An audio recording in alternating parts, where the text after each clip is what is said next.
Assembly ప్రాంగణంలో భారత గణతంత్ర దినోత్సవ వేడుకలు ఘనంగా జరిగాయి। ఈ వేడుకలకు ముఖ్య అతిథిగా రాష్ట్ర శాసన సభాపతి తమ్మినేని సీతారాం హాజరయ్యారు। ఈ సందర్భంగా జాతిపిత మహాత్మా గాంధీ చిత్రపటానికి పూలమాల వేసి జాతీయ జెండాను ఆవిష్కరించారు। ఈ కార్యక్రమంలో అసెంబ్లీ సెక్రటరీ జనరల్ రామాచార్యులు, ఉప కార్యదర్శులు సుబ్బరాజు తదితరులు పాల్గొన్నారు।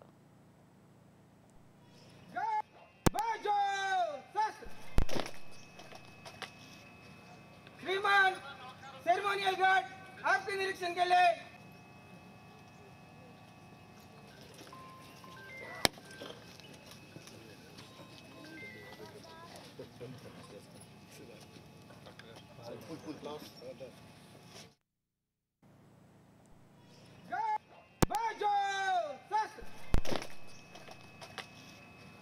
श्रीमान सेरेमोनियल गार्ड आपके निरीक्षण के लिए